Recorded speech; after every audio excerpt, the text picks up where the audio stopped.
The morning light filters through my corner office windows at Meridian Tech, casting geometric patterns across quarterly reports. My phone buzzes against the glass desktop, another text from Mom about Eddie's temporary setback with his latest business venture.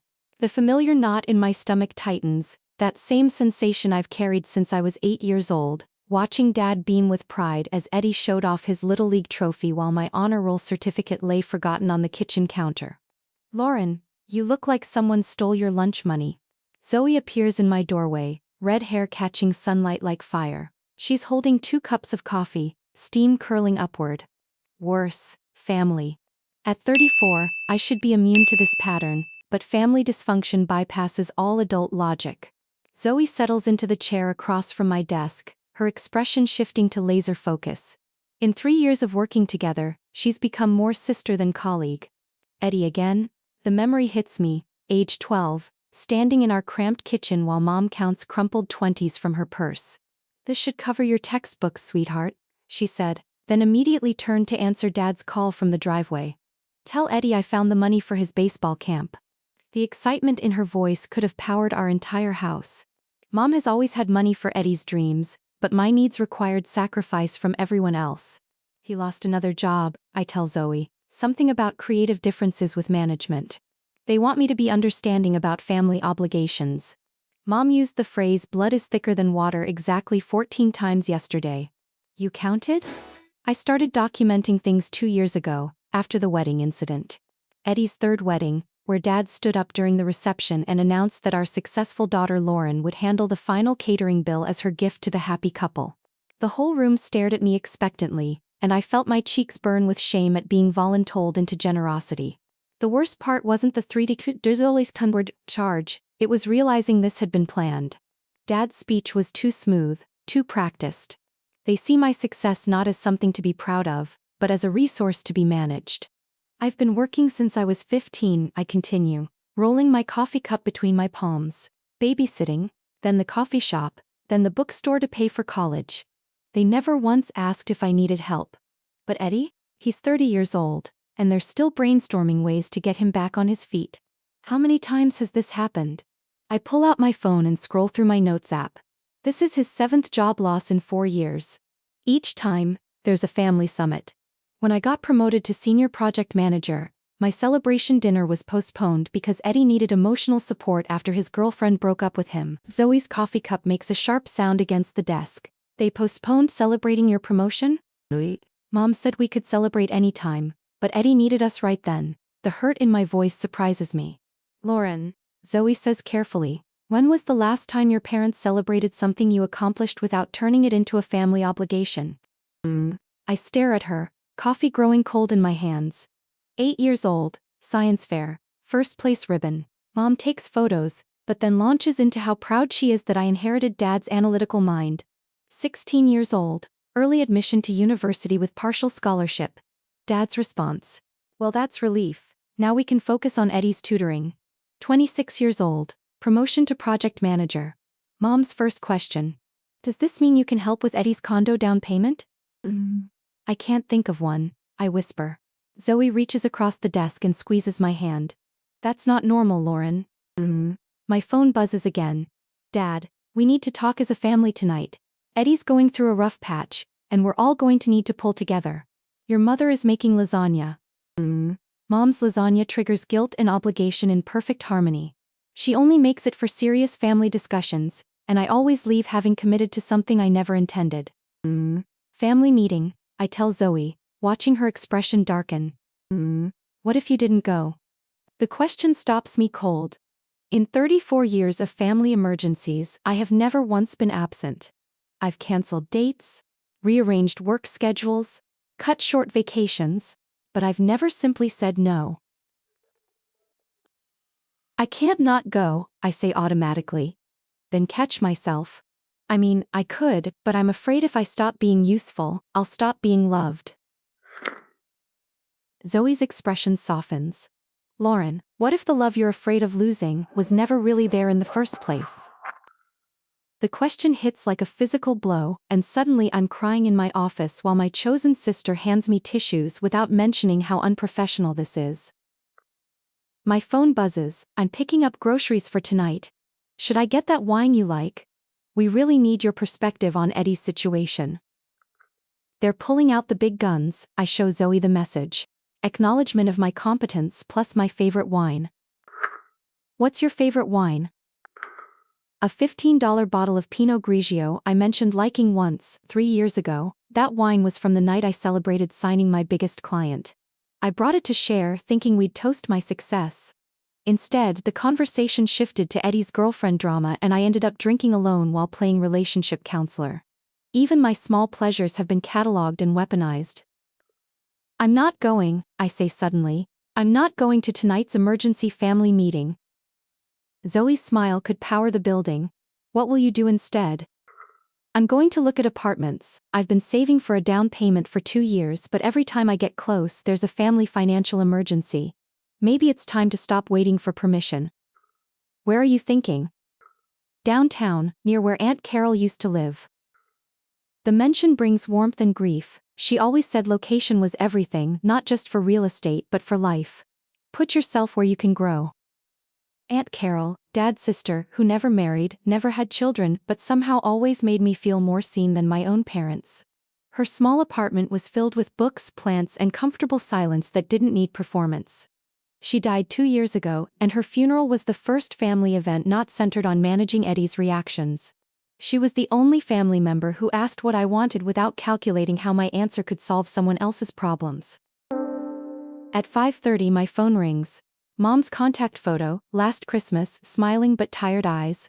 My finger hovers over the answer button, decades of conditioning telling me that ignoring Mom's calls means I'm a bad daughter. But I can choose whether to answer. This isn't emergency, it's recruitment for crisis management duty. I let it go to voicemail. The freedom feels dangerous, like betraying everything I've been taught about love and loyalty. But as I pack up to leave for apartment viewing, I realize that maybe betraying a system that never truly valued me isn't betrayal at all. Maybe it's growing up. The apartment complex stands 30 stories tall, all modern angles and floor-to-ceiling windows. Margaret, the leasing agent, greets me with practiced warmth that feels genuine. As we ride the elevator to the 22nd floor, I think about the voicemail I still haven't listened to. Age 16, arriving home past curfew after newspaper club. Mom's first words weren't about safety, they were Eddie needed help with college applications tonight and you weren't here. My achievements were only valued when they didn't interfere with my availability for family crisis management. Here we are, Unit 22204, Margaret unlocks the door. The apartment opens like revelation, floor-to-ceiling windows frame the southern wall, flooding space with golden light. The kitchen has granite counters and stainless appliances that gleam unused, but what stops me cold is the view. My breath catches. For a moment, I forget about family drama, work stress, everyone else's expectations. From this height, I can see the park where Aunt Carol took me for walks, the coffee shop where we'd sit for hours while she listened to my anxieties without trying to fix them. Her building is visible 3 blocks east, modest brick dwarfed by newer developments but radiating quiet dignity. The view is incredible, I manage. The memory surfaces, Aunt Carol and I on her balcony 5 years ago, looking at this exact building under construction. Someday, she said, you should live somewhere that makes you happy just to wake up. I'd laughed about it being too expensive, too impractical. She'd given me that look reserved for when I was selling myself short. Lauren, dear, practical is overrated. You can afford practical when you're dead. She wasn't just talking about apartments, she was talking about choosing joy over duty. The master bedroom is spacious and bright, with walk-in closet larger than my current living room. The second bedroom represents possibility, home office, guest room for friends who might actually want to visit because the space feels welcoming rather than burdened with dysfunction. I've never had guest room, never lived anywhere chosen for hospitality over affordability. The rent is $4,200 a month, Margaret says. The number should terrify me, but feels like challenge. With my recent promotion, my gross monthly is just over $15,000. Well within range, but asking feels reckless in a way that giving family money never did. Spending on family obligations feels responsible, but spending on my happiness feels selfish. My phone buzzes. Mom, where are you? We started dinner without you. Dad is very disappointed. Please come home so we can discuss Eddie's situation. I show Margaret the text without thinking. She reads it with understanding concern. Family pressure about major decisions? They think I should help my brother get back on his feet, instead of being selfish about upgrading my living situation. How old is your brother? 30. Margaret's eyebrows climb, and this is his first time needing help. His 7th time in 4 years. The silence feels loaded with judgment, but not of me. For the first time I've stated facts to someone outside my family system, and the response isn't lecture about compassion, it's recognition that something is fundamentally wrong. You know what I've learned in 15 years of helping people find homes? Margaret leans against the counter. The people most afraid of being selfish are usually the ones who have been giving too much for too long. This woman has known me 30 minutes and identified something I've spent decades trying to articulate. 3 weeks later, I'm holding the signed lease application for Unit 2204. The deposit check sits on my counter like small rebellion waiting to be unleashed. Moving downtown isn't just changing addresses, it's declaring that I deserve beautiful things without family board meetings. My phone rings. Zoe, today's the day, she asks without preamble. Application deadline is at 5, 8 hours to decide whether to completely upend my life or stay safely miserable. What's holding you back? I can negotiate million-dollar contracts without breaking sweat, but telling my family I'm moving somewhere nice makes me want to throw up. That's not funny, Lauren, that's trauma. The word hits like physical blow. I've been thinking in terms of personality conflicts, but Zoe's right. The physical anxiety about making decisions for my well-being is trauma response. What would Aunt Carol tell you to do? Aunt Carol, who lived in her small but beautiful apartment, who traveled to Prague and Morocco on her teacher's salary, who never apologized for choosing happiness over other people's comfort. Her voice comes back perfectly. Darling, the only life you get to live is your own, everyone else already has theirs. She'd tell me to mail the damn check. Before I can talk myself out of it, I'm walking to the mailbox. Dropping the envelope feels both terrifying and liberating. By Thursday my application is approved. I'm scheduled to sign papers Friday afternoon. I haven't told my family, which feels strategic and cowardly. Friday arrives gray and drizzling, but sitting in Margaret's office signing lease agreements, the gloom can't touch the warmth spreading through my chest. Congratulations. You're officially downtown resident. Margaret hands me keys. The keys feel substantial. Like they weigh more than metal. These represent the first major life decision I've made without family consultation. That afternoon, I sit in my new building's parking garage, looking up at what will soon be home. My phone buzzes with text from unknown number. Lauren, this is James from Caldwell & Associates. We need to schedule meeting regarding your Aunt Carol's estate. Please call at earliest convenience. Chill runs through me. Aunt Carol's estate was settled 2 years ago. Lawyers don't contact you unless something significant has gone wrong, or been discovered. I dial immediately. We need to meet in person to discuss recent developments. Are you available tomorrow morning?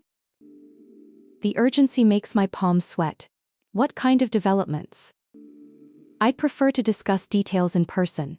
10 o'clock. Caldwell & Associates occupies corner suite in older downtown building. Heavy wooden furniture suggesting serious money and complex problems. James Caldwell emerges. Silver-haired man in his 60s with measured gait. On his desk sits manila folder marked Estate of Carol Mitchell. Confidential. I'll get straight to point. Your aunt established trust fund in 2018, 3 years before her death. The terms were specific, and she asked me to keep them confidential until certain conditions were met. My brain struggles to process. We went through her estate 2 years ago. No mention of trust fund. The trust was separate from her will. She was clear that its existence should only be revealed if specific circumstances arose. His expression grows serious. Those circumstances have recently come to pass. Cold dread settles. What circumstances? Your aunt was concerned about your family's financial dynamics. She documented several instances where your money was redirected to support your brother's ventures, often without your full consent. The words hit like physical blows. Aunt Carol had been watching, documenting, understanding toxic patterns I'd been too enmeshed to see clearly. She created trust fund worth approximately $340,000, with you as primary beneficiary. But there were specific conditions. $340,000. The number feels impossible. The trust includes her apartment building, small mountain cabin, and investment accounts. But she included clause that would revoke access if any family members attempted to fraudulently claim ownership or manipulate your access. Understanding dawns like terrible sunrise. Why are you telling me this now? Because your parents and brother attempted to sell property belonging to trust. Specifically, your downtown apartment. The world stopped spinning. My new apartment, the lease I signed, keys in my pocket, belongs to Aunt Carol's trust?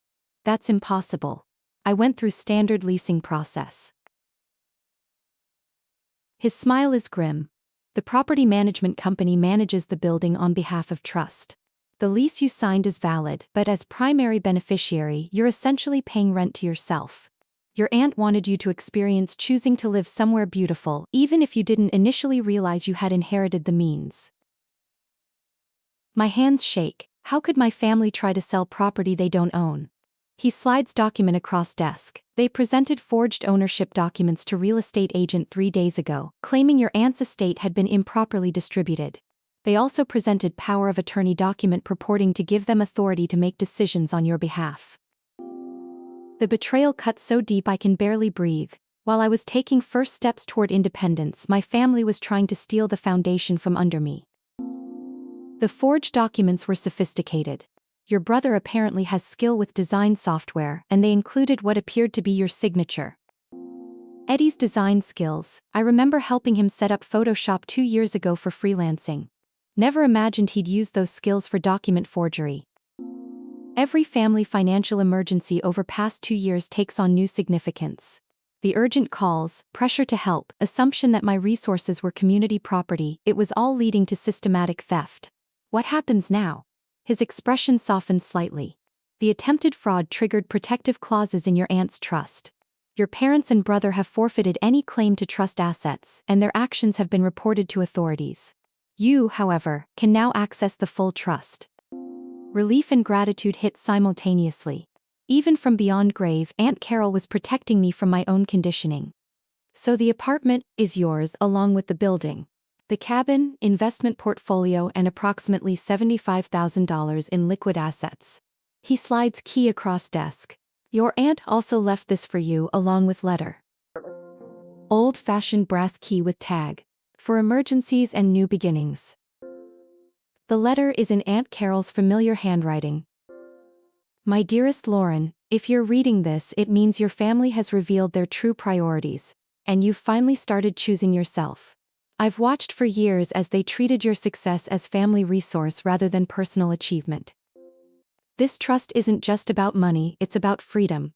Freedom to make choices based on what you want, not what everyone else needs. The apartment building has been my investment for past decade. I always imagined you living there someday. Don't let them make you feel guilty for accepting this gift. You've earned it through years of putting everyone else's needs first. Now it's time to put yourself first. All my love, Aunt Carol. P.S. The cabin has wine cellar and hot tub. You've been working too hard. The tears come hard and fast. Grief, gratitude, relief mixed together. Aunt Carol had seen everything, understood everything, created safety net that would only appear when I was strong enough to use it properly. The next morning, I sit staring at trust fund documents spread across my kitchen table. Bank statements, property deeds, legal filings detailing not just Aunt Carol's generosity, but my family's systematic deception stretching back 2 years. 3 sharp knocks interrupt. Through peephole, Dad in hallway, wearing his serious conversation navy suit. Expression suggesting this visit is intended to be both job interview and funeral. My pulse spikes, but this time it's not anxiety, it's adrenaline. For first time in adult life, I have all facts before conversation starts. I know what they did, what they're planning to ask, and I have power to say no. I open door but don't invite him in. Hallway feels like neutral territory, safer than letting him control conversation. Lauren, his voice carries that particular tone of paternal authority that's always made me feel like misbehaving child. We need to talk about this misunderstanding with your aunt's estate. Misunderstanding. Word choice is deliberate, designed to minimize criminal activity into simple confusion. It's not misunderstanding, Dad, it's fraud. His face flickers through several expressions: surprise, calculation, then practiced concern. Sweetheart, I think you've been given incorrect information. We were trying to help you navigate complex legal issues. The gaslighting is familiar, but this time I have documentation. By forging my signature on power of attorney documents. Color drains from his face. For a moment, careful mask slips, and I see raw panic underneath. Who told you that? Not denial, just damage control about information management. The lawyer handling Aunt Carol's trust, the one you've been lying to for months. He leans against doorframe, suddenly looking older. The confident patriarch transforms into something smaller and more desperate. Lauren, you don't understand full situation. Eddie is in real trouble this time. The people he owes money to aren't the kind who send collection notices. We were trying to access resources that could help whole family. There it is, family emergency justification used to override my autonomy for decades. But this time, instead of triggering guilt, it triggers rage. Every time I've questioned family financial decisions, response has been escalation of crisis narrative. The crises are real because they keep creating them. Dad, you tried to steal from me. Simple truth hangs in hallway air, no euphemisms, no minimization, just clear fact that people who raised me to believe in honesty were willing to commit crimes. His shoulders sag. It wasn't stealing, Lauren, it was family resources. Carol never intended for you to keep everything when rest of us were struggling. Even caught in documented fraud, he can't admit wrongdoing. How much does Eddie owe? Question surprises him. About $60,000, but Lauren, that's not the point. That's exactly the point. Eddie owes $60,000 to dangerous people, and instead of facing consequences, you decided to steal money from me to bail him out. Again. The again hits him because we both know this is pattern stretching back decades. What do you need from me, Dad? Question seems to confuse him. We need you to talk to lawyer. Explain that this was all misunderstanding. That we were acting on your behalf with your implied consent. Implied consent. Another euphemism for criminal activity. Implied consent has been foundation of 30 years of boundary violations. I'm not going to lie for you, Dad. Words come out steady and clear, and for first time in adult life I mean them completely. His face cycles through disbelief, anger, genuine fear. Lauren, your brother could be seriously hurt if this money situation isn't resolved. The threat is subtle but unmistakable. Physical danger. The kind of emergency supposed to override all other considerations. But something has shifted fundamentally. Then maybe Eddie should have thought about that before gambling away $60,000. Silence feels heavy with years of unspoken truths. For first time, I've refused to take responsibility for consequences of Eddie's choices. Dad's controlled demeanor finally cracks. This is what your Aunt Carol did to this family. She turned you against us. Filled your head with ideas about independence and selfishness. The attack on Aunt Carol triggers something primal and protective. Aunt Carol didn't turn me against anyone. She loved me enough to protect me from people who would steal from me. Even family. Aunt Carol's trust wasn't just about money, it was about recognizing that love and exploitation can coexist, and sometimes protection requires boundaries. Dad straightens up, reassembling authority figure persona. Fine. Be selfish. Keep your aunt's money and let your family suffer. But don't expect us to pretend this is normal behavior. The guilt manipulation is familiar. Almost comforting. This is conversation we've been having for decades. Me wanting something for myself. Them framing it as selfishness. But this time, instead of apologizing, I feel relief. Dad, you forged my signature to steal my inheritance. That's not normal behavior. He turns to leave, then stops. Your mother is heartbroken. Eddie is terrified. The whole family is falling apart because you're choosing money over loyalty. Even in defeat, he can't resist final manipulation. Refusing to participate in dysfunction feels like cruelty to people who depend on your participation to maintain their dysfunction. As footsteps fade, I close door and lean against it, heart pounding but mind clear.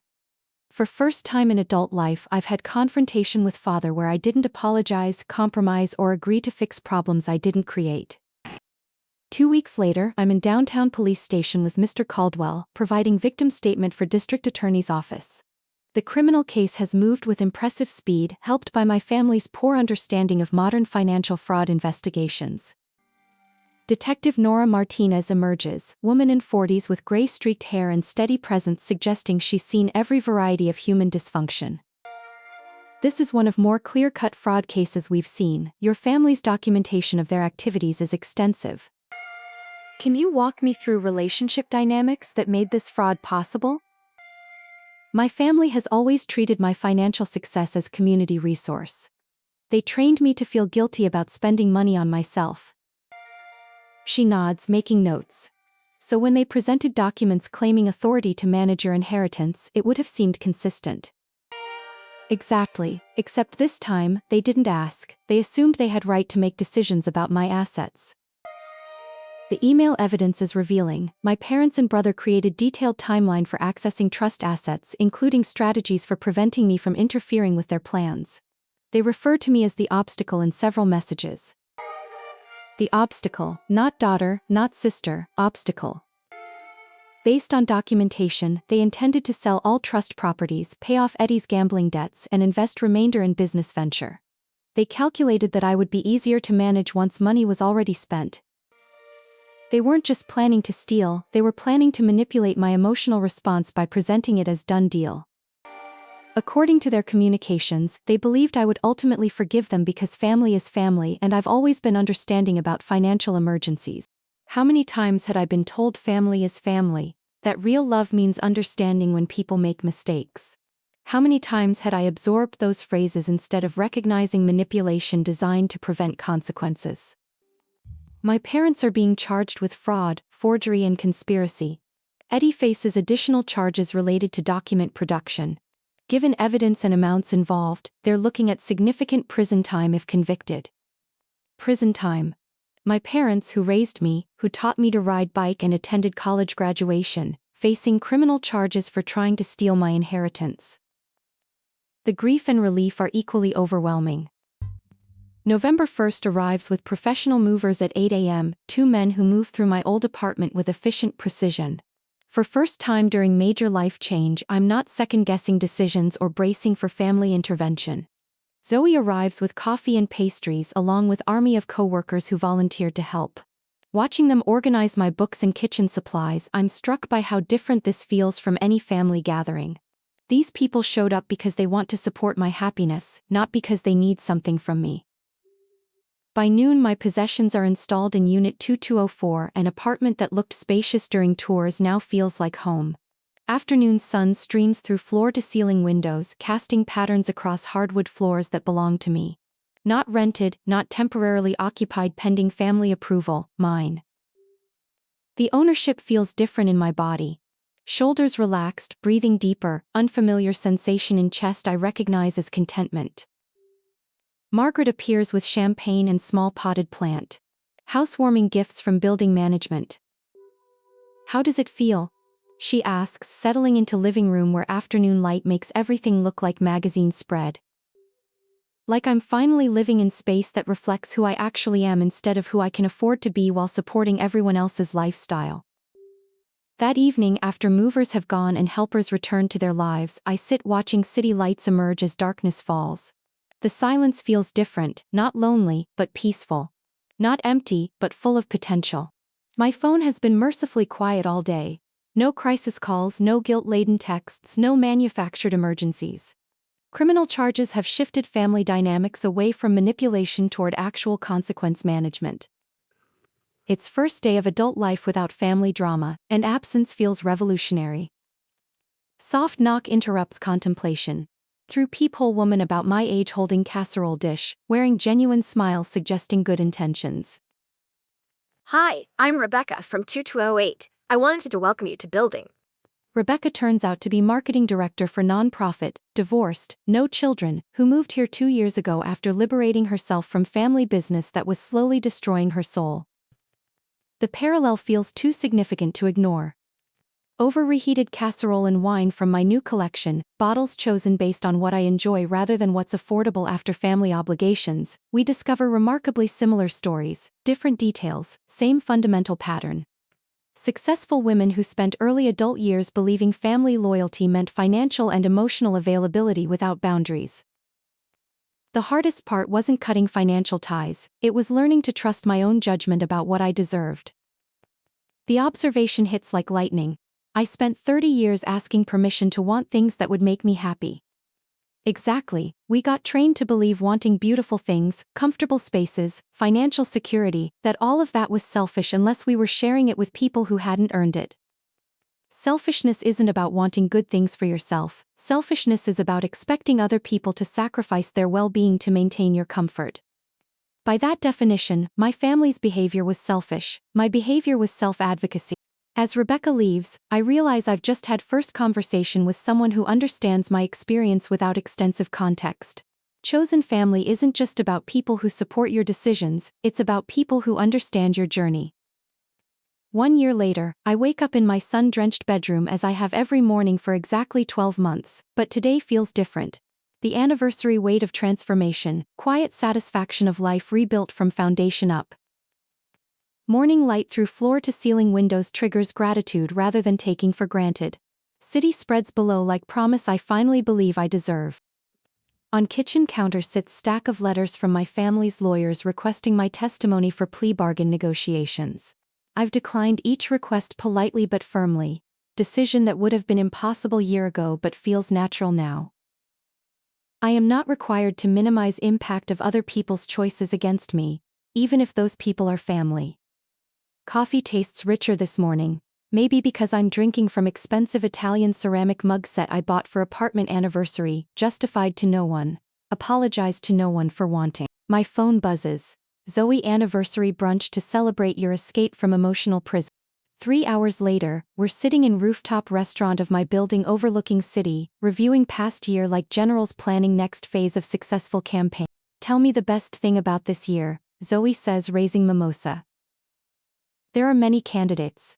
Promotion to regional director when I stopped being distracted by family crises, romantic relationship with David that developed naturally because I finally had emotional bandwidth for someone who adds rather than drains, financial security from not subsidizing other adults' poor choices.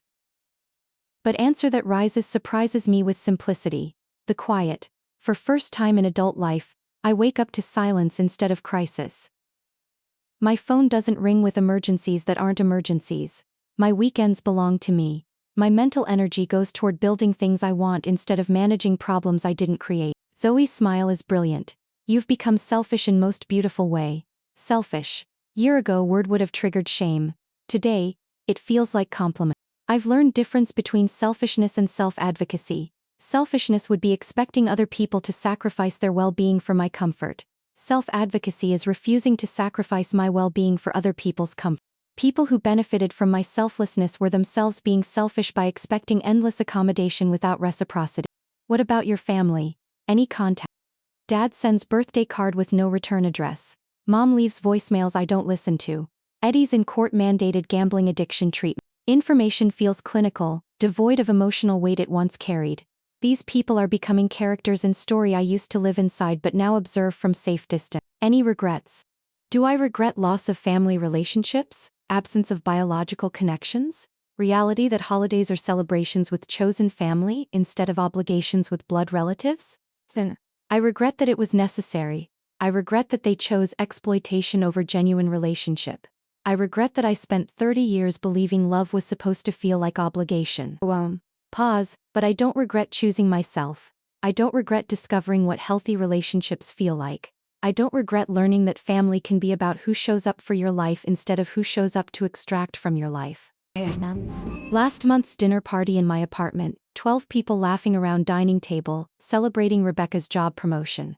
Conversation flowed naturally, no one performing crisis or manufacturing drama. Just people who enjoyed each other's company, sharing food and celebrating success. Healthy relationships amplify joy instead of consuming it. They create energy instead of draining it. They inspire growth instead of demanding sacrifice. I was raised to believe difficult relationships were more meaningful than easy ones, that love required suffering to be authentic. Living with chosen family has taught me that real love makes life easier, not harder. Speaking of chosen family, Zoe says, David's here. David approaches carrying weekend farmers market haul we plan to share for anniversary dinner preparations. Architectural engineer I met 8 months ago at networking event, the kind of social activity I never had time for when weekends were consumed by family crisis management. What drew me initially was straightforward communication. When he says something, he means it. When he makes plans, he keeps them.